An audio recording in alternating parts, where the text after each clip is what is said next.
ನಮಸ್ಕಾರ. ನನ್ನ ಹೆಸರು ರವೀಶ್ ಹೆಗಡೆ ಅಂತ ಹೇಳಿ. ನಾನು ಸಿರ್ಸಿಯ ತೋಟಗಾರ್ಸ್ ಕೋಆಪರೇಟಿವ್ ಸೇಲ್ಸ್ ಸೊಸೈಟಿ ಅಂತೇಳಿ ಒಂದು ಮಾರ್ಕೆಟಿಂಗ್ ಸೊಸೈಟಿ ಇದೆ, ಅದರ ಸಿಇಒ ಆಗಿ ಕಳೆದ 15 ವರ್ಷಗಳಿಂದ ಕೆಲಸ ಮಾಡ್ತಾ ಇದ್ದೇನೆ. ಇದು ತರಬೇತಿ ಕಾರ್ಯಕ್ರಮ ಅನ್ನೋದಕ್ಕಿಂತ ಹೆಚ್ಚಾಗಿ ಇದು ಒಂದು ವಿಚಾರ ವಿನಿಮಯ ಮಾಧ್ಯಮ.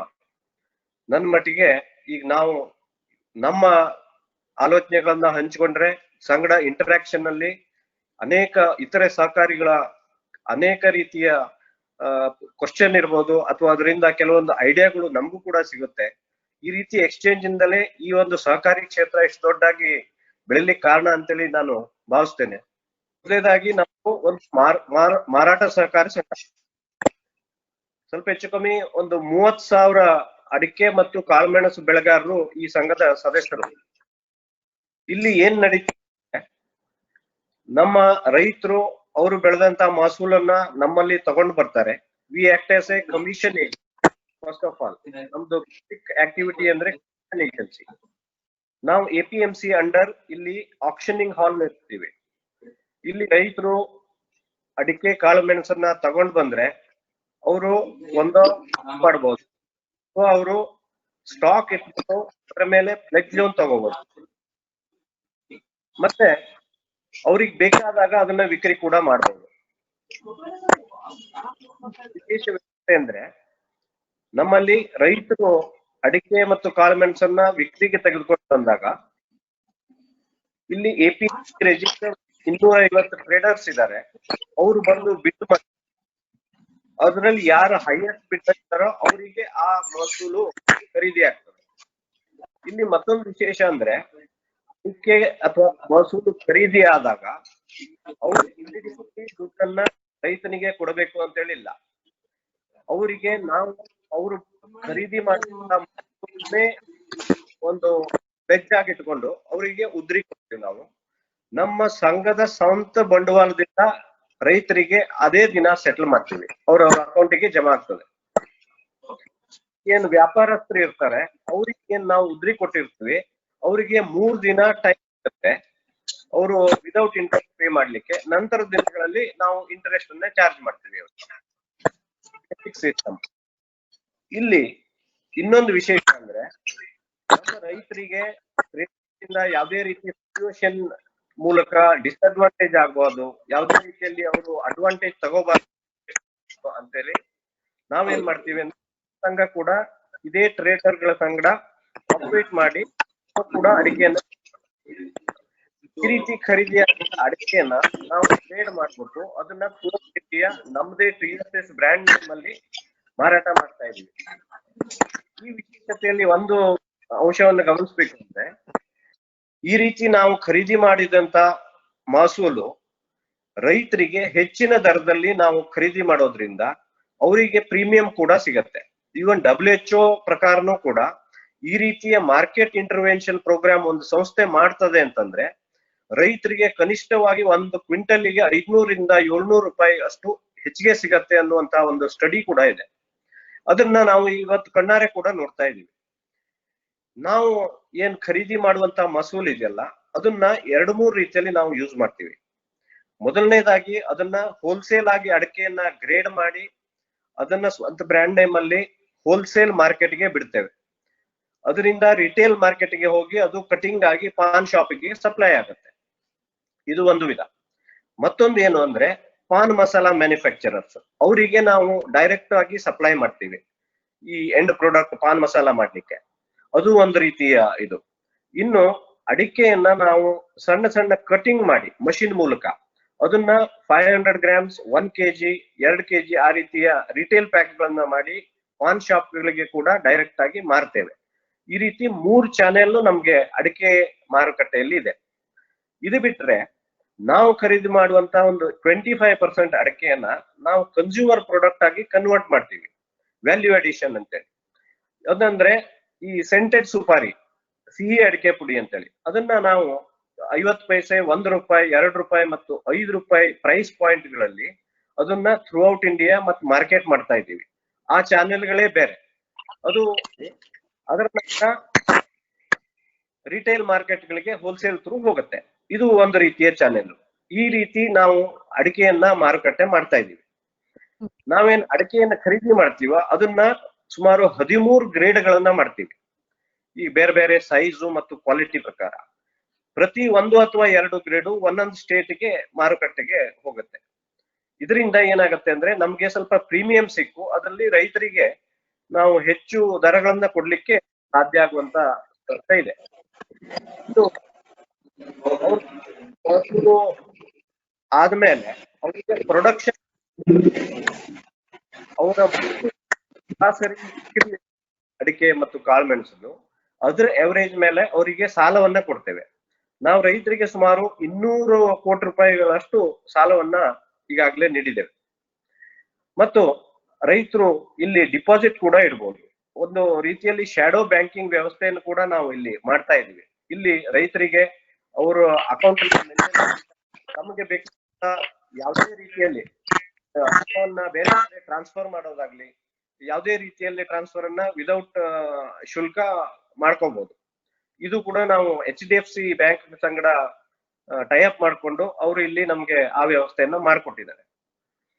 ಇದು ಬಿಟ್ರೆ ಈಗ ನಾವು ರೈತ ತನ್ನ ಕೈಗೆ ಏನ್ ಹಣ ಬರುತ್ತೋ ಅದನ್ನ ಇಲ್ಲೇ ಡಿಪಾಸಿಟ್ ಇಡ್ತಾನೆ. ಅವನಿಗೆ ಬೇಕಾದಾಗೆ ಅವನಿಗೆ ಡೈಲಿ ಬಟವಡೆ ವ್ಯವಸ್ಥೆಯನ್ನು ಕೂಡ ನಾವು ಮಾಡಿದೀವಿ. ಇದು ಆಲ್ಮೋಸ್ಟ್ ಲೈಕ್ ಬ್ಯಾಂಕಿಂಗ್ ವ್ಯವಸ್ಥೆ ಈಕ್ವಲೆಂಟ್ ಆಗಿ ನಾವು ಇದನ್ನ ನಡೆಸ್ತಾ ಇದ್ದೇವೆ. ಇನ್ನೊಂದು ವಿಧದಲ್ಲಿ ಈಗ ರೈತರಿಗೆ ಅವ್ರ ಕೈಗೆ ಹಣ ಬಂದಾದ್ಮೇಲೆ ಅವರಿಗೆ ಬೇಕಾಗುವಂತ ಯಾವುದೇ ರೀತಿಯ ಕೃಷಿ ಸಾಮಗ್ರಿಗಳು, ಈಗ ಇರಿಗೇಷನ್ ರಿಲೇಟೆಡ್ ಇರ್ಬೋದು, ಫರ್ಟಿಲೈಸರ್ ಪೆಸ್ಟಿಸೈಡ್ ಇರ್ಬೋದು, ಅಗ್ರಿಕಲ್ಚರ್ ಮಷಿನರಿ ಇರ್ಬೋದು, ಇರಿಗೇಷನ್ ಇಕ್ವಿಪ್ಮೆಂಟ್ಸ್, ಪಂಪ್ಸ್, ಈಗ ಬೋರ್ವೆಲ್ಗೆ ಬೇಕಾಗುವಂತ ಸಾಮಗ್ರಿಗಳು, ಅಗ್ರಿಕಲ್ಚರ್ ಇಂಪ್ಲಿಮೆಂಟ್ಸ್, ಇವೆಲ್ಲವುಗಳನ್ನ ಅಂಡರ್ ಒನ್ ರೂಫ್ ಅವ್ರಿಗೆ ಸಿಗೋ ರೀತಿಯಲ್ಲಿ ಮಾಡಿದ್ದೀವಿ. ಇದು ಒಂದು ನಮ್ಮ ಕೃಷಿ ವಿಭಾಗ ಅಂತೇಳಿ ಮಾಡಿದೀವಿ. ಇಲ್ಲಿ ಮತ್ತೊಂದು ವಿಶೇಷ ಅಂದ್ರೆ ರೈತರಿಗೆ ಅವರು ಚೆನ್ನಾಗಿ ಬೆಳೆಯನ್ನ ಬೆಳೆದ್ಬಿಟ್ಟು ಅವರ ಆರ್ಥಿಕತೆ ಸುಧಾರಿಸಲಿಕ್ಕೆ ನಾವು ಕೃಷಿ ಕನ್ಸಲ್ಟೆಂಟ್ ಗಳನ್ನ ಕೂಡ ಇಟ್ಟಿದ್ದೇವೆ. ಈ BSc ಅಗ್ರಿಕಲ್ಚರ್, ಹಾರ್ಟಿಕಲ್ಚರ್, MSc ಆದವರನ್ನ ನಾವು ಫೀಲ್ಡ್ ವಿಸಿಟ್ ಗೆ ಮಾಡಿಸ್ತೀವಿ. ಯಾವುದೇ ರೈತರಿಗೆ ಕೃಷಿ ಸಮಸ್ಯೆಗಳು ಬಂದ್ರೆ ಅವ್ರನ್ನ ಕರ್ಕೊಂಡೋಗಿ ಅವರ ತೋಟವನ್ನ ತೋರಿಸಿ ಯಾವುದೇ ರೀತಿ ಸಮಸ್ಯೆ ಇದ್ರೆ ಅವ್ರು ಅದಕ್ಕೆ ಪರಿಹಾರ ಹೇಳ್ತಾರೆ. ಅದ್ರ ಪ್ರಕಾರ ಅವರು ಮಾಡ್ಕೊಂಡು ಪ್ರೊಡಕ್ಷನ್ ಅನ್ನ ಹೆಚ್ಚಿಗೆ ಮಾಡ್ಕೋಬಹುದು. ಇದು ಒಂದು ಯುನೀಕ್ ವ್ಯವಸ್ಥೆ. ಇದು ಬಿಟ್ಟು ರೈತರಿಗೆ ದಿನನಿತ್ಯ ಬಳಕೆಗೆ ಬೇಕಾಗುವಂತಹ ಈ ಗ್ರಾಸರಿ ಇರ್ಬೋದು, ಅಥವಾ ಯಾವುದೇ ರೀತಿ ತರಕಾರಿ, ಕಾಯಿಪಲ್ಯ, ಹಣ್ಣು ಇರ್ಬೋದು, ಅಥವಾ ಬೇಕಾಗುವಂತ ಬಟ್ಟೆಗಳು, ಪಾತ್ರೆ ಪಗಡೆ, ಅಥವಾ ಟಿವಿ, ಫ್ರಿಡ್ಜು ಮುಂತಾದಂತ ಯಾವುದೇ ವಸ್ತುಗಳು, even including gold and silver ornaments ಕೂಡ ನಾವು ಇಲ್ಲಿ ಇಟ್ಟಿದ್ದೇವೆ. ಇಲ್ಲಿ ಒಂದು ವಿಶೇಷತೆ ಅಂದ್ರೆ ರೈತರಿಗೆ MRP ಗಿಂತ ಕಡಿಮೆ ದರದಲ್ಲಿ ನಾವು ರೈತರಿಗೆ ಸಪ್ಲೈ ಮಾಡ್ತೀವಿ. ಇದು ಹೇಗಾಗತ್ತೆ ಅಂದ್ರೆ ನಮ್ಮಲ್ಲಿ ಪರ್ಚೇಸ್ ಎಫಿಷಿಯನ್ಸಿಯೇ ಇಂಪಾರ್ಟೆಂಟ್. ನಾವು ಯಾರೇ ಖರೀದಿದಾರ ಹತ್ರ ತಗೊಂಡ್ರು ಆದಷ್ಟು ಮ್ಯಾನುಫ್ಯಾಕ್ಚರ್ ಇಂದ ಸೋರ್ಸ್ ಮಾಡ್ಲಿಕ್ಕೆ ನೋಡ್ತೀವಿ. ಇಲ್ಲ C&F ಗಳಿಂದ ಸೋರ್ಸ್ ಮಾಡಿದ್ರು ಕೂಡ ನಾವು ಕ್ಯಾಶ್ ಅಂಡ್ ಕ್ಯಾರಿ ಅವರಿಗೆ ಸೇಮ್ ಡೇ ಪೇಮೆಂಟ್ ಮಾಡ್ಬಿಟ್ಟು ಕ್ಯಾಶ್ ಡಿಸ್ಕೌಂಟ್ ತಗೊಂಡ್ಬಿಟ್ಟು ಅದರಲ್ಲಿ ನಾವು ಮ್ಯಾನೇಜ್ ಮಾಡ್ತೀವಿ. ರೈತರಿಗೆ MRP ಗಿಂತ ಕಡಿಮೆ ದರದಲ್ಲಿ ಕೊಡ್ಲಿಕ್ಕೆ ಇದರಿಂದ ಸಾಧ್ಯ ಆಗಿದೆ. ಇನ್ನು ಬಂಗಾರದ ಆಭರಣ ಒಂದು ವಿಶೇಷತೆ ಇದೆ. ಇಲ್ಲಿ ಆಲ್ ಓವರ್ ಇಂಡಿಯಾ ನಿಮ್ಗೆ ನೋಡ್ಲಿಕ್ಕೆ ಸಿಗ್ಲಿಕ್ಕಿಲ್ಲ. ಬಂಗಾರದ ಆಭರಣವನ್ನ ಯಾವ ರೀತಿ ಪಾರದರ್ಶಕ ವ್ಯವಸ್ಥೆ ಇದೆ ಅಂದ್ರೆ, ಈಗ ಅವ್ರು ತಗೊಂಡಿರುವಂತಹ ಬಂಗಾರವನ್ನ ಅವ್ರ ಎದುರಿಗೆ ಮಷಿನ್ ನಲ್ಲಿ ಟೆಸ್ಟ್ ಮಾಡ್ತೀವಿ ಏನ್ ಪ್ಯೂರಿಟಿ ಇದೆ ಅಂತೇಳಿ. ಆ ಪ್ಯೂರಿಟಿ ಪ್ರಕಾರನೇ ಅವರಿಗೆ ಬಿಲ್ಲಿಂಗ್ ವ್ಯವಸ್ಥೆ ಆಗತ್ತೆ. ಈಗ ಫಾರ್ ಎಕ್ಸಾಂಪಲ್ 100 ಗ್ರಾಮ್ ಗೋಲ್ಡ್ ತಗೊಂಡ್ರೆ ಒಬ್ರು, ಈಗ ಹೊರಗಡೆ ತಗೊಂಡ್ರೆ 100 ಗ್ರಾಮ್ಗೆ ಮತ್ 5 ಗ್ರಾಮ್ 6 ಗ್ರಾಮು ವೇಸ್ಟೇಜ್ ಅಂತೇಳಿ ಹೇಳ್ತಾರೆ. ಸೊ ಫೈನಲಿ 106 ಗ್ರಾಮಿಗೆ ಬಂಗಾರದ ದರವನ್ನ ಕೊಡ್ತಾರೆ. ಬಟ್ ನಮ್ಮಲ್ಲಿ ಏನು ಅಂದ್ರೆ 100 ಗ್ರಾಮ್ ಗೋಲ್ಡ್ ತಗೊಂಡ್ರೆ ಅದರಲ್ಲಿ 916 ಅಂದ್ರೆ 91.6 ಗ್ರಾಮು ಬಂಗಾರ ಇರ್ಬೇಕು. ಅದು ಏನ್ ಬಂಗಾರದ ಪ್ಯೂರಿಟಿ ತೋರ್ಸುತ್ತೋ ಅದ್ರ ಮೇಲೆ ಬಂಗಾರದ ರೇಟ್ ಇರ್ತದೆ. ಮತ್ತು ಉಳಿದ ಮೆಟಲ್ ಏನ್ ಮಿಕ್ಸ್ ಮಾಡಿರ್ತೀವಿ ಆ ಮೆಟಲ್ಗಳ ದರವನ್ನ ಅದಕ್ಕೆ ಹಚ್ತೇವೆ. ಮತ್ತೆ ಯಾವುದೇ ರೀತಿಯ ವೇಸ್ಟೇಜ್ ಇಲ್ಲ. ಈ ಹೊರಗಡೆ 1 ಲಕ್ಷ ರೂಪಾಯಿ ಬಂಗಾರ ತಗೊಳ್ಳೋದಕ್ಕೂ ನಮ್ಮಲ್ಲಿ ತಗೊಳ್ಳೋದಕ್ಕೂ ಅಟ್ಲೀಸ್ಟ್ ಒಂದು 12 ರಿಂದ 15 ಸಾವಿರ ರೂಪಾಯಿ ವ್ಯತ್ಯಾಸ ಆಗುತ್ತೆ. ಈ ರೀತಿ ರೈತರಿಗೆ ಒಂದು ರೀತಿ ಸೇವಿಂಗ್ ಆಗತ್ತೆ, ಮತ್ತೆ ಗುಣಮಟ್ಟದ ಬಗ್ಗೆ ಖಾತ್ರಿ ಇರುತ್ತೆ. ಇನ್ನು ಮತ್ತೊಂದು ವಿಭಾಗ ನಾವು ಮಾಡಿದ್ದೇವೆ, ಬಿಲ್ಡಿಂಗ್ ಮಟೀರಿಯಲ್ ಸೆಕ್ಷನ್ ಅಂತೇಳಿ. ಇಲ್ಲಿ ನಾವು ಈ TMT ಬಾರ್ಗಳು, square pipes, sheets, cement, tiles and granites, engineering service, construction labourers, ಜಲ್ಲಿ, ರೇತಿ, ಪ್ರತಿಯೊಂದುಗಳನ್ನ ನಾವು ಸಪ್ಲೈ ಮಾಡ್ತೀವಿ. ಈ ಒಂದು ಥಿಂಕಿಂಗ್ ಏನ್ ಇತ್ತು ಅಂತಂದ್ರೆ, ರೈತರು ಹೆಚ್ಚಾಗಿ ಸಾಲದ ಸುಳಿಯಲ್ಲಿ ಬೀಳುವುದು ಅವ್ರು ಯಾವಾಗ ಮನೆ ಕಟ್ಟಿದಾಗ ಅವಾಗ. ಈ ಮನೆ ಕಟ್ಟೋದ್ರಲ್ಲಿ ತಮಗೂ ಗೊತ್ತು, ಈಗ ಅದು ಸಪ್ಲೈ ಮಾಡುವಂತ ಇಂಜಿನಿಯರ್ಗಳು ಇರ್ಬೋದು, ಕಾಂಟ್ರಾಕ್ಟರ್ ಇರ್ಬೋದು, ಅವರು ಅದ್ರ ಮೇಲೆ ಮಾರ್ಜಿನ್ ಇಟ್ಕೊಂಡು ಪ್ಲಸ್ ಮೇಲಿಂದ ಅವರದ್ದು ಇಂಜಿನಿಯರಿಂಗ್ ಸರ್ವಿಸಿಗೆ ಮತ್ತೆ ಚಾರ್ಜ್ ಗಳನ್ನ ಮಾಡ್ತಾರೆ. ಆದ್ರೆ ನಮ್ಮಲ್ಲಿ ಆ ರೀತಿ ಇಲ್ಲ. ನಮ್ಮಲ್ಲಿ ಮಟೀರಿಯಲ್ ತಗೊಂಡು ಹೋಗ್ತಾರೆ ಅಂತ ಹೇಳಾದ್ರೆ ಅವರಿಗೆ ಫ್ರೀ ಆಫ್ ಕಾಸ್ಟ್ ಅವರಿಗೆ ಪ್ಲಾನ್ ಗಳನ್ನ ಮಾಡ್ಕೊಡ್ತೀವಿ. ನಮ್ದಲ್ಲೇ ಈ ಸಿವಿಲ್ ಇಂಜಿನಿಯರ್ ಗಳಿದ್ದಾರೆ, ಅವ್ರ ಸಂಗಡ ಅವರಿಗೆ ಅವರ ಬಜೆಟ್ ನಲ್ಲಿ ಏನು ತೊಂದರೆ ಆಗದ ರೀತಿಯಲ್ಲಿ ಅವರಿಗೆ ಮಾಡ್ಕೊಡ್ತೀವಿ. ನಂತರ ಅವರಿಗೆ ರೇತಿ ಬೇಕು, ಕಲ್ಲು ಬೇಕು, ಅಥವಾ ಇಟ್ಟಂಗಿ ಬೇಕು, ಜಲ್ಲಿ ಬೇಕು, ಅದು ಕೂಡ ನಾವು ಸಪ್ಲೈಗೆ ವ್ಯವಸ್ಥೆಯನ್ನು ಮಾಡ್ತೇವೆ. ಪ್ಲಸ್ ಈಗ ಕಾರ್ಮಿಕರು ಬೇಕು ಈ ಕೆಲಸ ಮಾಡ್ಲಿಕ್ಕೆ, ಮನೆ ಕಟ್ಲಿಕ್ಕೆ ಕುಶಲ ಕಾರ್ಮಿಕರು ಅಂತವ್ರು ಕೂಡ ನಾವು ಅವರಿಗೆ ಸಪ್ಲೈ ಕೂಡ ಮಾಡ್ಕೊಡ್ತೀವಿ. ಇದರಿಂದ ಅವರಿಗೆ ಅಟ್ಲೀಸ್ಟ್ 10% ಮನೆ ಕಟ್ಟುವ ಕಾಸ್ಟ್ ಅಲ್ಲಿ ಅವರಿಗೆ ಉಳಿತಾಯ ಆಗತ್ತೆ, ಮತ್ತೆ ಬಜೆಟ್ ಪ್ರಕಾರ ಆಗತ್ತೆ. ಎಷ್ಟೋ ಕಡೆ ಏನಾಗತ್ತೆ, ಇಂಜಿನಿಯರ್ಗಳು ಹೇಳ್ತಾರೆ 25 ಲಕ್ಷ ರೂಪಾಯಿ ಮನೆ ಬೀಳುತ್ತೆ ಅಂತೇಳಿ, ಫೈನಲಿ ಅದ್ ಕಡೆಗೆ 40 ಲಕ್ಷಕ್ಕೆ ಹೋಗುತ್ತೆ. ಅದು ಗೊತ್ತಿಲ್ದೇನೆ ಆಗುವಂತ ಮತ್ತು ದೊಡ್ಡ ಸಾಲ. ಅಂತ ಟೈಮಲ್ಲಿ ರೈತರಿಗೆ ತೊಂದರೆ ಆಗ್ಬಾರ್ದು ಅಂತೇಳಿ ನಾವು ಅದು ಈ ರೀತಿಯ ವ್ಯವಸ್ಥೆಯನ್ನ ಮಾಡಿದ್ದೇವೆ. ಇನ್ನು ಮತ್ತೆ ಈ ಮಷಿನರಿಗಳನ್ನ ರಿಪೇರಿ ಮಾಡುವಂತ ವ್ಯವಸ್ಥೆ ಕೂಡ ನಮ್ಮಲ್ಲಿದೆ. ಇದು ಕೂಡ ಅತ್ಯಂತ ಕಡಿಮೆ ದರದಲ್ಲಿ ಅವರಿಗೆ ಮಾಡ್ಕೊಡ್ತೀವಿ. ನಮ್ಗೆ ಯಾವ ರೀತಿ ಇದೆಲ್ಲ ವರ್ಕೌಟ್ ಆಗುತ್ತೆ ಅಂದ್ರೆ, ನಮ್ಮಲ್ಲಿ ನಮ್ಮ ಸಂಸ್ಥೆಯಲ್ಲಿ ಅನೇಕ ರೀತಿಯ ರೆವಿನ್ಯೂ ಸ್ಟ್ರೀಮ್ಗಳಿದಾವೆ. ಫಸ್ಟ್ ಆಫ್ ಆಲ್ ನಾವು ಈಗೇನು ರೈತರು ಅಡಿಕೆ ತಂದು ಮಾರಾಟ ಮಾಡ್ತಾರೋ ಅಲ್ಲಿ ಕಮಿಷನ್ ಏಜೆನ್ಸಿಯಲ್ಲಿ ನಾವು ಫಿಕ್ಸ್ಡ್ 2% ಮಾರ್ಜಿನ್ ಅನ್ನ ಚಾರ್ಜ್ ಮಾಡ್ತೀವಿ. ಅಲ್ಲಿ ಒಂದು ರೆವೆನ್ಯೂ ಸ್ಟ್ರೀಮ್. ಅದ ನಂತರ ಏನ್ ಖರೀದಿ ಮಾಡ್ತಾರೋ ಅಡಿಕೆನ ಟ್ರೇಡರ್ಸ್, ಅವರಿಗೆ ನಾವು ಉದ್ರಿ ಕೊಡ್ತೀವಿ, ಅಲ್ಲಿ ನಮ್ಗೆ ಇಂಟ್ರೆಸ್ಟ್ ಬರುತ್ತೆ. ನಂತರ ರೈತರು ಏನ್ ಸಾಲ ತಗೋತಾರೋ ಪ್ರೊಡಕ್ಷನ್ ಲೋನ್ ಅಂತೇಳಿ, ಅದ್ರ ಮೇಲೆ ನಮ್ಗೆ ಇಂಟ್ರೆಸ್ಟ್ ಬರುತ್ತೆ. ನಂತರದಲ್ಲಿ ಈ ರೈತರು ಏನು ಈ ಕೃಷಿ ರಿಲೇಟೆಡ್ ಇರ್ಬೋದು ಅಥವಾ ಹೌಸ್ ಹೋಲ್ಡ್ ಐಟಮ್ಸ್ ಇರ್ಬೋದು, ಸೂಪರ್ ಮಾರ್ಕೆಟ್ ಅಲ್ಲಿ ಏನ್ ಖರೀದಿ ಮಾಡ್ತಾರೋ ಅದ್ರ ಮೇಲೆ ಕೂಡ ನಮಗ್ ಮಾರ್ಜಿನ್ ಸಿಗತ್ತೆ. ನಂತರ ನಾವೇನ್ ಅಡಿಕೆ ಖರೀದಿ ಮಾಡಿ ಸ್ವಂತ ಖರೀದಿಯಲ್ಲಿ ಅದನ್ನ ಹೊರಗಡೆ ಕಳಿಸ್ತೀವೋ ಅಲ್ಲಿ ಕೂಡ ನಾವು ಪ್ರೀಮಿಯಂ ತಗೊಂಡು ನಮ್ಗೆ ಮಾರ್ಜಿನ್ ಸಿಗತ್ತೆ. ಅದನ್ನ ವ್ಯಾಲ್ಯೂ ಆಡೆಡ್ ಪ್ರಾಡಕ್ಟ್ ಆಗಿ ನಾವು ಏನು ಸ್ವೀಟ್ ಸುಪಾರಿ ಮಾಡ್ತೀವೋ ಅಲ್ಲೂ ಕೂಡ ಮಾರ್ಜಿನ್. ಹಾಗೆ ಈ ರೀತಿಯಲ್ಲಿ ನಾವು ಪ್ರತಿಯೊಂದು ರೆವೆನ್ಯೂ ಸ್ಟ್ರೀಮ್ ಅಲ್ಲೂ ಸ್ವಲ್ಪ ಸ್ವಲ್ಪ ಮಾರ್ಜಿನ್ ಆಗಿ ನಮ್ಗೆ ಅದು ಪೂಲ್ ಆಗಿ ಒಳ್ಳೆ ಮಾರ್ಜಿನ್ ಆಗಿ ಕನ್ವರ್ಟ್ ಆಗುತ್ತೆ. ಇಲ್ಲಿ ಒಂದು ವಿಚಾರನ ಹೇಳ್ಬೋದು ಅಂದ್ರೆ, ರೈತರಿಗೆ ಅವರು ತಗೊಬಂದಂತ ಅಡಿಕೆ ಮೇಲೆ ಕೂಡ ಅವರಿಗೆ ಈಗ ಸೇಲ್ಸ್ ಇನ್ಸೆಂಟಿವ್ ಸಿಗತ್ತೆ. ನಮ್ದೇನು ಸಂಸ್ಥೆಯ ಮಾರ್ಜಿನ್ ಇರುತ್ತೋ ಅದರಲ್ಲಿ ಅಗೇನ್ ನಾವು ಒಂದು ಕ್ವಿಂಟಲ್ಗೆ 150-200 ರೂಪಾಯಿ ಅಂತೆ ಅವರಿಗೆ ಮತ್ತೆ ಅಡಿಷನಲ್ ಇನ್ಸೆಂಟಿವ್ ಆಗಿ ಕೊಡ್ತೀವಿ. ನಂತರ ಅವ್ರೇನು ಸೂಪರ್ ಮಾರ್ಕೆಟ್ ನಲ್ಲಿ ಖರೀದಿ ಮಾಡ್ತಾರೋ ಅಲ್ಲೂ ಕೂಡ ಅವರಿಗೆ ಪರ್ಚೇಸ್ ಇನ್ಸೆಂಟಿವ್ ಅಂತೇಳಿ ಅಲ್ಲಿ ಮಾರ್ಜಿನ್ ನಲ್ಲಿ ನಾವು ಅಪ್ ಟು 2.5%. ಈ ರೀತಿಯಲ್ಲಿ ನಾವು ರೈತರಿಗೆ ಅನೇಕ ರೀತಿಯಲ್ಲಿ ಬೇರೆ ಬೇರೆ ವ್ಯವಸ್ಥೆಗಳನ್ನ ಮಾಡಿದ್ದೇವೆ.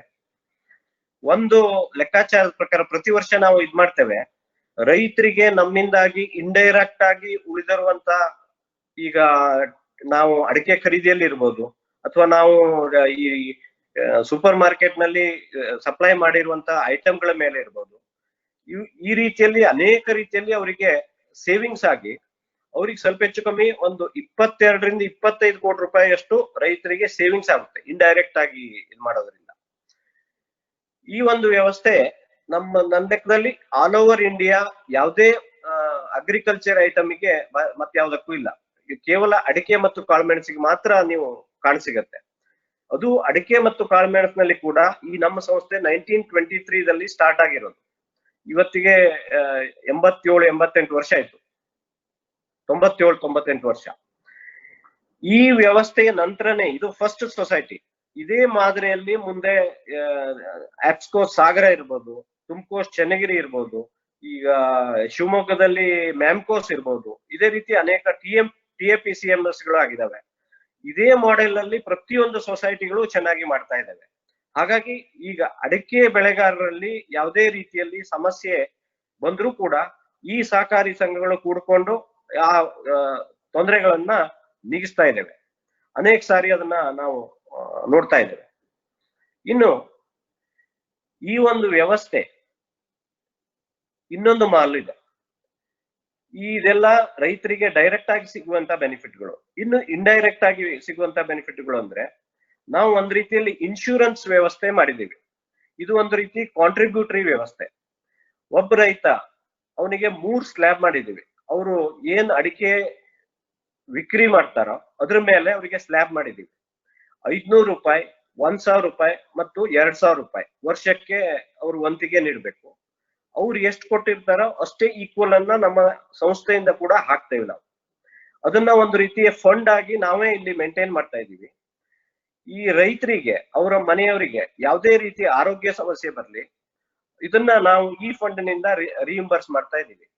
ಈಗ 500 ರೂಪಾಯಿ ಕಾಂಟ್ರಿಬ್ಯೂಟ್ ಮಾಡಿದವನಿಗೆ 20,000ವರೆಗೆ, 1000 ರೂಪಾಯಿ ಕಾಂಟ್ರಿಬ್ಯೂಟ್ ಮಾಡಿದವನಿಗೆ ಸುಮಾರು 50,000ವರೆಗೆ, 2000 ರೂಪಾಯಿ ಕಾಂಟ್ರಿಬ್ಯೂಟ್ ಮಾಡಿದವನಿಗೆ 1 ಲಕ್ಷದವರೆಗೆ ಅವರಿಗೆ ಆರೋಗ್ಯದ ವೆಚ್ಚವನ್ನ ಕಡಿಮೆ ರಿಇಂಬರ್ಸ್ ಮಾಡ್ತಾ ಇದ್ದೀವಿ. ಇದಲ್ಲ ಅಷ್ಟೇ ಅಲ್ಲದೆ ಅವರು ಮನೆಗಳಿಗೆ ಅನೇಕ ಕೂಲಿ ಕಾರ್ಮಿಕರು ಬರ್ತಾರೆ. ಒಂದೊಂದ್ ದಿನ ಒಬ್ಬೊಬ್ರು ಕಾರ್ಮಿಕರು ಬರ್ತಾರೆ. ಅವ್ರಿಗೆ ಕೂಡ ಪೆಟ್ಟಾದ್ರೂ ಕೂಡ ರೈತರ ತಲೆ ಮೇಲೆ ಅದು ಹೊರೆ ಬೀಳ್ತದೆ. ಅವರೇ ಅದನ್ನ ರಿಇಂಬರ್ಸ್ ಮಾಡ್ಬೇಕಾಗತ್ತೆ. ಅದನ್ನು ಕೂಡ ನಾವು ಇದೇ ಫಂಡ್ ನಿಂದ ಕವರ್ ಮಾಡ್ತಾ ಇದ್ದೀವಿ. ಇನ್ನು ಅನೇಕ ಟೈಮ್ ಅಲ್ಲಿ ಮಳೆ ಹೆಚ್ಚಾಗಿ ಅಥವಾ ಬಿರುಗಾಳಿ ಬಂದು ಅವರ ಕ್ರಾಪ್ ಡ್ಯಾಮೇಜ್ ಆಗುತ್ತೆ, ಅಥವಾ ಅವ್ರ ತೋಟ ತೊಳೆದ್ಕೊಂಡು ಹೋಗುತ್ತೆ ನೀರು ಹೆಚ್ಚಾಗಿ. ಅಂತ ಸಂದರ್ಭದಲ್ಲೂ ಕೂಡ ಅವರಿಗೆ ಪುನಶ್ಚೇತನ ಮಾಡ್ಲಿಕ್ಕೆ, ತೋಟವನ್ನ ಮತ್ತೆ ಅಭಿವೃದ್ಧಿ ಪಡಿಸ್ಲಿಕ್ಕೆ ನಾವು ಇದನ್ನ ಇದೇ ಫಂಡ್ ನಿಂದ ಕೊಡ್ತಾ ಇದ್ದೇವೆ. ಸೊ ಇದು ಒಂದು ಮಲ್ಟಿಪರ್ಪಸ್ ಫಂಡ್. ಇದನ್ನ ನಾವೇ ಯಾಕೆ ಇಟ್ಟುಕೊಂಡಿದ್ದೇವೆ ಅಂದ್ರೆ, ಈಗ ನೀವು ಯಾವುದೇ ಇನ್ಶೂರೆನ್ಸ್ ವ್ಯವಸ್ಥೆಗೆ ಹೋಗಿ ಅವ್ರು ಏನ್ ಮಾಡ್ತಾರೆ, ನೀವು ಕೊಡೋ ಪ್ರೀಮಿಯಂ ನಲ್ಲೇ ಒಂದು 20% ಪ್ರಾಫಿಟ್ ಮಾಡ್ತಾರೆ. ಮತ್ತೊಂದು 20% ಅವರ ಓವರ್ ಹೆಡ್ ಆಗುತ್ತೆ, ಆಫೀಸ್ ಮೇಂಟೆನೆನ್ಸ್ ಇದೆಲ್ಲ. ಉಳಿದ 60% ನಲ್ಲಿ ಅವರು ರೈತರಿಗೆ ಅಥವಾ ಯಾವುದೇ ಕ್ಲೇಮ್ಮೆಂಟಿಗೆ ಅದನ್ನ ಯಾವ ರೀತಿ ಕ್ಲೇಮ್ ಅನ್ನ ರಿಜೆಕ್ಟ್ ಮಾಡ್ಬೇಕು ಅನ್ನೋದನ್ನ ಮೊದಲು ನೋಡ್ತಾರೆ. ಹಾಗಾಗಿ ಆ ರೈತನಿಗೆ ಯಾವ ರೀತಿ ಹೆಲ್ಪ್ ಮಾಡೋದು, ಯಾಕೆಂದ್ರೆ ನಮ್ಗೆ ಯಾವುದೇ ಓವರ್ ಹೆಡ್ ಇಲ್ಲ. 100% ಫಂಡ್ಸ್ ಅದೇ ಪರ್ಪಸ್ ಗೆ ಯೂಸ್ ಆಗುತ್ತೆ. ಹಾಗಾಗಿ ಇದು ರೈತರಿಗೆ ತುಂಬಾ ಪ್ರಯೋಜನಕಾರಿಯಾಗಿದೆ. ಇನ್ನು ಅನೇಕ ರೀತಿಯಲ್ಲಿ ಸಣ್ಣ ಸಣ್ಣ ಯುಟಿಲಿಟಿ ಸರ್ವಿಸ್ಗಳನ್ನು ಕೂಡ ನಾವು ಮಾಡ್ತಾ ಇದ್ದೇವೆ. ನಮ್ದೊಂದು ಫಿಲಾಸಫಿ ಏನು ಅಂದ್ರೆ, ನಾವು ನಮ್ಮ ಸಂಸ್ಥೆಯಿಂದ ಯಾವುದೇ ಆಕ್ಟಿವಿಟಿ ಮಾಡಿದ್ರೆ ಅದು ಒಂದೋ ನಮ್ಗೆ ಸಬ್ಸ್ಟ್ಯಾನ್ಶಿಯಲ್ ಆಗಿ ಒಂದು ರೀತಿಯ ಬಿಸ್ನೆಸ್ ಅನ್ನು ಕೊಡಬೇಕು, ಅಥವಾ ಅದು ರೈತರಿಗೆ ಸಬ್ಸ್ಟ್ಯಾನ್ಶಿಯಲ್ ಯುಟಿಲಿಟಿ ಇರ್ಬೇಕು. ನಮಗ್ ಲಾಸ್ ಆದ್ರೂ ಚಿಂತಿಲ್ಲ, ಅವರಿಗೆ ಒಂದು ವ್ಯಾಲ್ಯೂ ಅಡಿಷನ್ ಆಗ್ಬೇಕು ಅವ್ರ ಲೈಫ್ ಅಲ್ಲಿ. ಈ ರೀತಿಯಲ್ಲಿ ಯಾವ ರೀತಿ ನಾವು ಕೆಲವೊಂದು ಆಕ್ಟಿವಿಟಿಗಳನ್ನು ಮಾಡ್ತಾ ಇದ್ದೇವೆ ಅಂದ್ರೆ, ಒಂದು ಬಿಲ್ ಕಲೆಕ್ಷನ್, ಟೆಲಿಫೋನ್ ಇರ್ಬೋದು, ಎಲೆಕ್ಟ್ರಿಸಿಟಿ ಇರ್ಬೋದು, ಈ ಬಿಲ್ಗಳನ್ನ ನಾವು ಕಲೆಕ್ಟ್ ಮಾಡಿ ಅದನ್ನ ಆ ಬೋರ್ಡ್ಗಳಿಗೆ ತಲುಪಿಸುವಂತ ವ್ಯವಸ್ಥೆ, ಅದರಿಂದ ರಿಸಿಪ್ಟ್ ಕೊಟ್ಟು ಅವರಿಗೆ ಜಮಾ ಮಾಡುವುದು.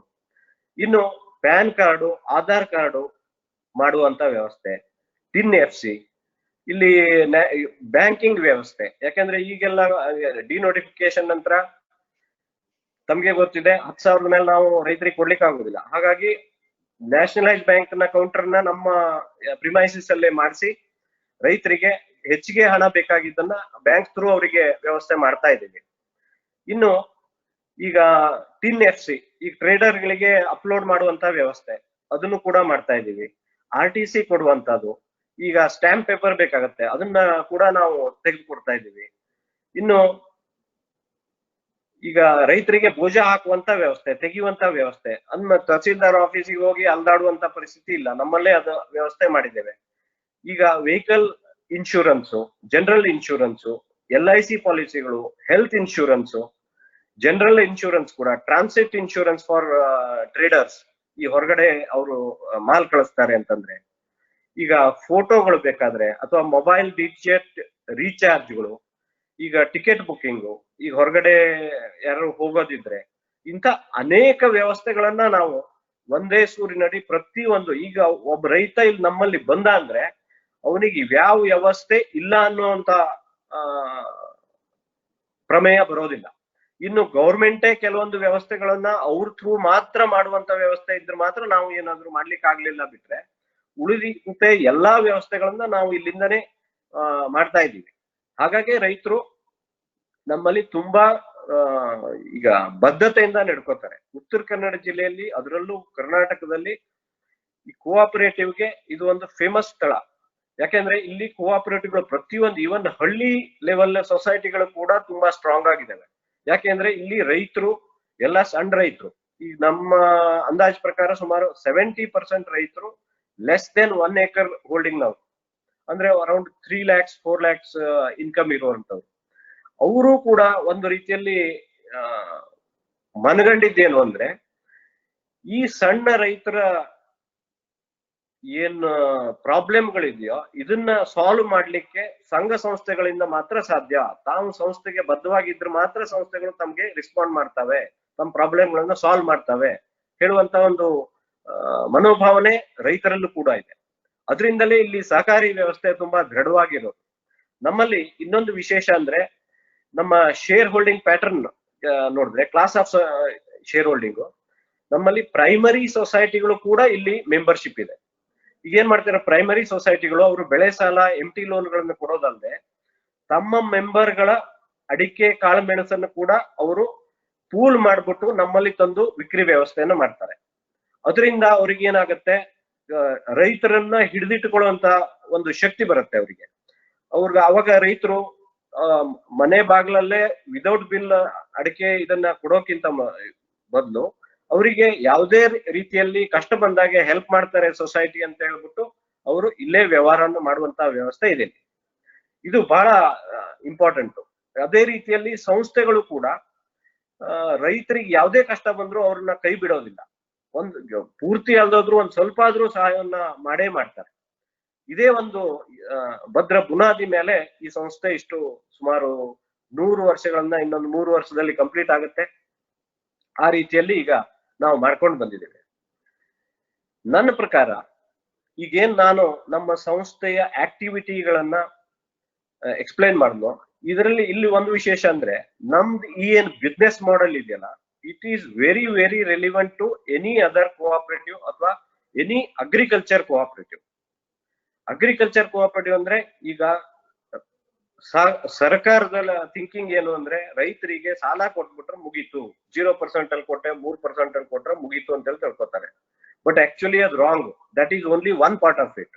ಇನ್ನೊಂದು ಪಾರ್ಟ್ ಅಂದ್ರೆ ಅವರು ಬೆಳೆದಿರೋದಕ್ಕೆ ತಕ್ಕದಾದಂತ ಒಂದು ಮಾರ್ಕೆಟಿಂಗ್ ವ್ಯವಸ್ಥೆ, ಅವರಿಗೆ ಸರಿಯಾದ ದರ ಸಿಗುವಂತ ವ್ಯವಸ್ಥೆ, ಇದು ಕೂಡ ಬಹಳ ಇಂಪಾರ್ಟೆಂಟ್ ಆದಂತ ಒಂದು ಆಸ್ಪೆಕ್ಟ್ ಅಂತ ಹೇಳಿ ನಾನು ತಿಳ್ಕೊಂಡಿದ್ದೇನೆ.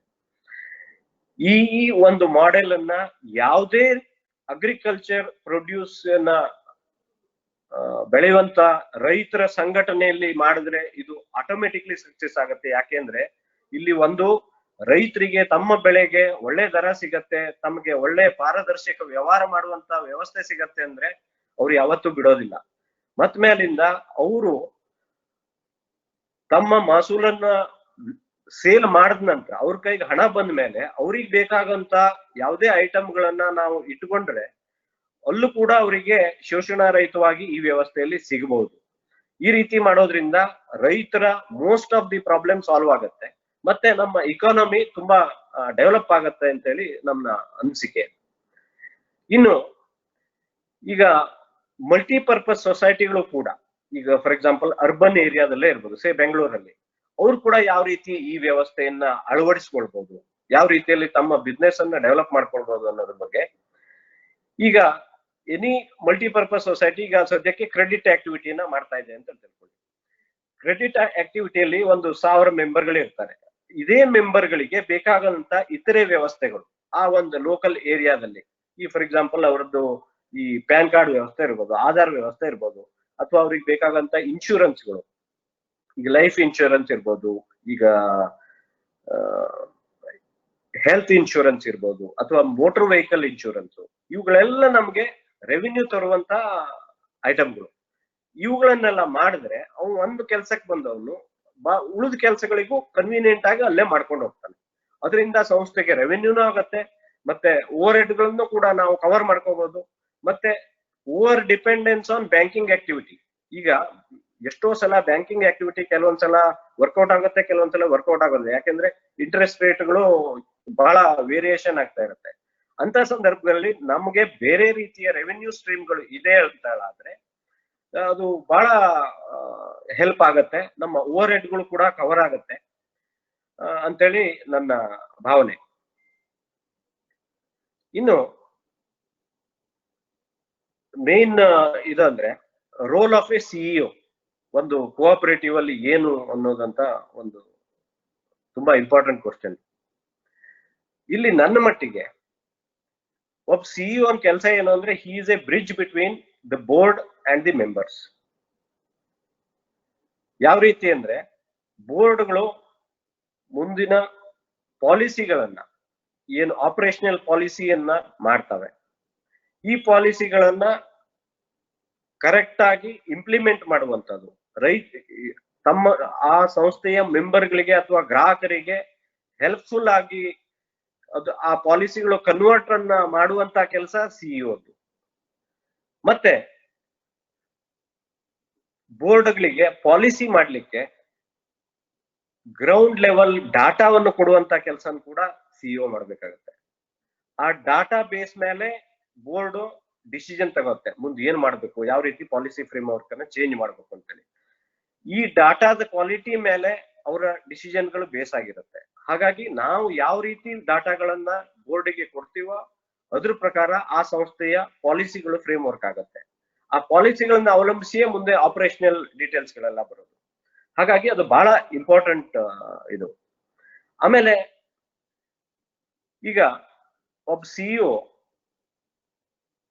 ಬೋರ್ಡ್ ನ ಡೈರೆಕ್ಷನ್ ಅನ್ನು ತಗೊಂಡ ನಂತರ ಯಾವ ರೀತಿ ಅವನ ಎಂಪ್ಲಾಯಿಗಳನ್ನ ಕೆಲಸ ಮಾಡಿಸ್ಕೋತಾನೆ, ಯಾವ ರೀತಿ ವರ್ಕ್ ಎನ್ವಿರಾನ್ಮೆಂಟ್ ಅನ್ನ ಶೇಪ್ ಮಾಡ್ತಾನೆ, ಯಾವ ರೀತಿ ಅವರ ಪರ್ಫಾರ್ಮೆನ್ಸ್ ಅನ್ನ ಡೈರೆಕ್ಟ್ ಮಾಡ್ತಾನೆ, ಅದನ್ನ ಆಪ್ಟಿಮಮ್ ಲೆವೆಲ್ಗೆ ಸಂಸ್ಥೆಗೆ ಬೇಕಾಗದಂತ ರೀತಿಯಲ್ಲಿ ಈ ತನ್ನ ಮ್ಯಾನ್ ಪವರ್ ನ ಯುಟಿಲೈಸ್ ಮಾಡ್ಕೊತಾನೆ ಅನ್ನೋದು ಬಹಳ ಇಂಪಾರ್ಟೆಂಟ್.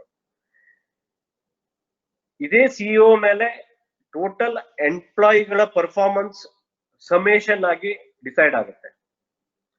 ಅದು ತುಂಬಾ ಮುಖ್ಯವಾದಂತ ವಿಷಯ.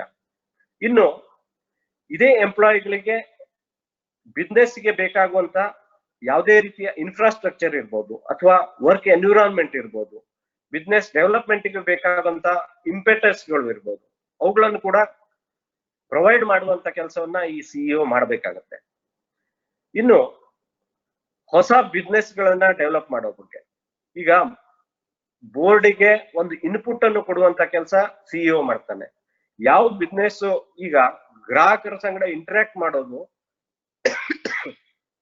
ಸಿಇಒ ಮತ್ತು ಅವನ ಕೆಳಗಿಡುವಂತ ಎಂಪ್ಲಾಯಿಗಳು. ಈ ಗ್ರಾಹಕರುಗಳ ಸಂಗಡ ಸರಿಯಾಗಿ ಇಂಟರಾಕ್ಟ್ ಮಾಡಿ ಅವರ ನೀಡ್ಗಳನ್ನ ನಾವು ಸರಿಯಾಗಿ ತಿಳ್ಕೊಂಡ್ರೆ ಮುಂದೆ ಬಿಸ್ನೆಸ್ ಡೆವಲಪ್ಮೆಂಟ್ ತನ್ನೇ ತಾನಾಗಿ ಐಡಿಯಾಗಳು ಬರುತ್ತೆ.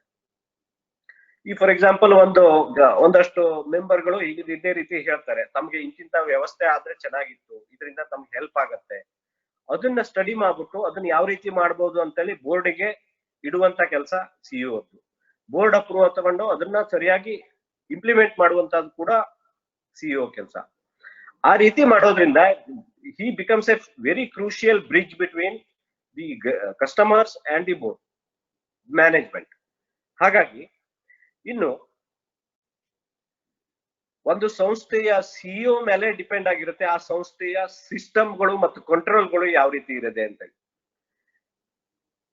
ಈಗ ಡೈವರ್ಸಿಫೈಡ್ ಬಿಸ್ನೆಸ್ ಗಳಿದ್ದಾಗ ಅನೇಕ, ಫಾರ್ ಎಕ್ಸಾಂಪಲ್ ನಮ್ದೇ ಸಂಸ್ಥೆ ಎಕ್ಸಾಂಪಲ್ ತಗೊಂಡ್ರೆ ನಮ್ಮಲ್ಲಿ ಸುಮಾರು 22 ಸೆಕ್ಷನ್ ಗಳಿದ್ದಾವೆ. Each section is headed by one section head, is like A profit centre. ಆ ಸೆಕ್ಷನ್ ನಲ್ಲಿ ಅದು ಪರ್ಚೇಸ್ ಇರ್ಬೋದು, ಸೇಲ್ಸ್ ಇರ್ಬೋದು ಅಥವಾ ಅಡ್ಮಿನಿಸ್ಟ್ರೇಟಿವ್ ಆಕ್ಟಿವಿಟಿ, ಪ್ರತಿಯೊಂದರ ಜವಾಬ್ದಾರಿ ಅವನದೇ ಇರುತ್ತೆ. ಅವನಿಗೆ ಸಿಇಒ ಕೊಡೋ ಕೆಲಸ ಏನು ಅಂದ್ರೆ ಅವನಿಗೆ ಬೇಕಾದಂತ ಇನ್ಫ್ರಾಸ್ಟ್ರಕ್ಚರ್ ಮಾಡ್ಕೊಳ್ಳೋದು, ಎನ್ವಿರಾನ್ಮೆಂಟ್ ಮಾಡ್ಕೊಡೋದು, ಅವನಿಗೆ ಪ್ರಾಬ್ಲಮ್ ಆದಾಗೆ ಪ್ರಾಬ್ಲಮ್ ಅನ್ನ ಸಾಲ್ವ್ ಮಾಡ್ಕೊಡೋದು. ಆ ಬಿಸ್ನೆಸ್ ಎನ್ವಿರಾನ್ಮೆಂಟ್ ಅಲ್ಲಿ ಪ್ರಾಫಿಟಬಿಲಿಟಿ ಡಿಸೈಡ್ ಆಗಿರುತ್ತೆ, ಅದ್ರ ಪ್ರಕಾರ ಅವ್ನು ಬಾಟಮ್ ಲೈನ್ ಬರ್ಬೇಕು, ಟಾಪ್ ಲೈನ್ ಬರ್ಬೇಕು. ಈ ರೀತಿಯಲ್ಲಿ ನಾವು ವ್ಯವಹರಿಸ್ಕೊಂಡು ಹೋಗ್ತಾ ಇದ್ದೇವೆ. ಇನ್ನು ಅದೇ ಎಂಪ್ಲಾಯಿಗಳು ಸರಿಯಾಗಿ ಕೆಲಸ ಮಾಡಿದಾಗ ಅವ್ರಿಗೆ ಸರಿಯಾಗಿ ರೆಮ್ಯುನರೇಷನ್ ಸಿಗುವಂತಹ ಕೆಲಸ ಕೂಡ ಸಿಇಒ ಮಾಡಬೇಕಾಗುತ್ತೆ.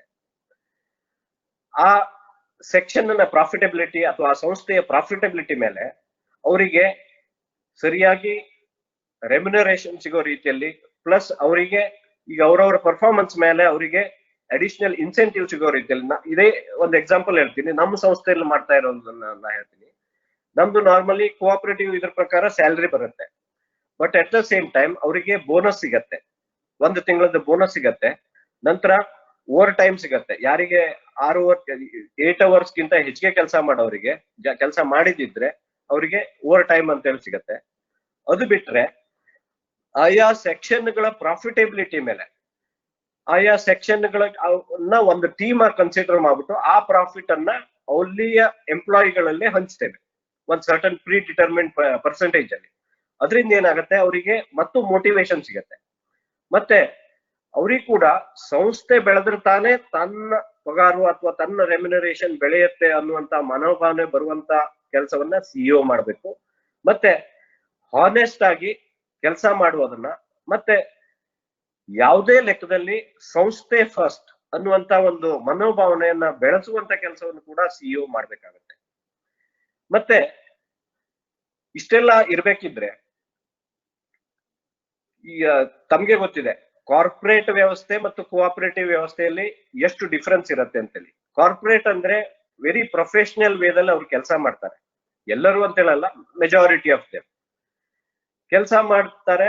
ಅದ್ರ ಪ್ರಕಾರ ಅವರಿಗೆ ಇಂಡಿಪೆಂಡೆಂಟ್ ಪವರ್ಗಳಿರ್ತವೆ, ಇಂಡಿಪೆಂಡೆಂಟ್ ಡಿಸಿಷನ್ ಮೇಕಿಂಗ್ ಇದಿರುತ್ತೆ. ಅದೇ ಕೋಆಪರೇಟಿವ್ ತಗೊಂಡ್ರೆ ಇಲ್ಲಿ ಬಹಳಷ್ಟು ಕಡೆ ನೋಡ್ತೀನಿ ಬೋರ್ಡ್ಗಳ interference in day to day activity ಬಹಳ ಆಗುತ್ತೆ. ಮತ್ತೆ ಕೆಲವೊಂದು ಫೇವರಿಟಿಸಮ್ ಇರ್ಬೋದು, ಇಂಥ ಕೆಲವೊಂದುಗಳು ನಾವು ಕಾಣ್ತೇವೆ. ಒಂದು ಸಿಇಒ ಕರ್ತವ್ಯ ಏನು ಅಂದ್ರೆ ಬೋರ್ಡ್ ಅನ್ನ ಟೋಟಲಿ ಎಂಪ್ಲಾಯಿಗಳಿಂದ ಡಿಲಿಂಕ್ ಮಾಡೋದು. ಡಿಲಿಂಕ್ ಮಾಡ್ಬಿಟ್ಟು ಅವ್ರಿಗೆ ಸರಿಯಾದ ವ್ಯವಸ್ಥೆಯನ್ನು ಮಾಡಿ, ಅವರಿಗೆ ಸರಿಯಾದ ಅಟಾನಮಿ ಕೊಟ್ಟು ಅವರು ಪರ್ಫಾರ್ಮ್ ಮಾಡುವಂತ ಒಂದು ಎನ್ವಿರಾನ್ಮೆಂಟ್ ಅನ್ನ ಕ್ರಿಯೇಟ್ ಮಾಡುವಂತ ವ್ಯವಸ್ಥೆ ಸಿಇಒನ ಕೆಲಸ. ಹಾಗೆ ಮಾಡಿದ್ರೇನೆ ಅವ್ರಿಗೆ ಪ್ರೊಫೆಷನಲ್ ಆಗಿ ಕೆಲಸ ತಗೊಳ್ಳಿಕ್ಕೆ ಆಗೋದು. ಪ್ರೊಫೆಷನಲಿಸಮ್ ಒಂದು ಆರ್ಗನೈಸೇಷನ್ ಬರ್ಲಿಕ್ಕೆ ಈ ಸಿಇಒನೇ ಕಾರಣ ಆಗ್ತಾರೆ. ಇದು ನನ್ನ ಒಂದು ಅಭಿಮತ. ಇನ್ನು ಆಕ್ಟಿವಿಟಿ ಯಾವ ರೀತಿ ಡೆವಲಪ್ ಮಾಡಬಹುದು ಅನ್ನೋದನ್ನ ನಾ ಈಗಾಗಲೇ ಹೇಳಿದಂತೆ, ನಾವು if we put our ears to the ground to the customers, we will get many ideas out of them only. ಅವ್ರಿಗೆ ಏನ್ ಬೇಕು, ಯಾವ ರೀತಿ ವ್ಯವಸ್ಥೆ ಮುಂದೆ ಅವರು ಬಯಸ್ತಾರೆ ಅನ್ನೋದನ್ನ ನಾವು ಸರಿಯಾಗಿ ಗ್ರಹಣೆ ಮಾಡಿದ್ರೆ ನಮ್ಗೆ ಬೇಕಾದಂಗೆ ಒಂದು ನ್ಯೂ ಬಿಸ್ನೆಸ್ ಅನ್ನ ಡೆವಲಪ್ ಮಾಡ್ಲಿಕ್ಕೆ ಈಸಿಯಾಗಿ ಆಗ್ಬಹುದು ಅಂತೇಳಿ ನನ್ನ ಒಂದು ಅನಿಸಿಕೆ. ಇದು ಒಂದು ಬ್ರೀಫ್ ಆಗಿ ನಾನು ಹೇಳಿರುವಂತ ಇದು.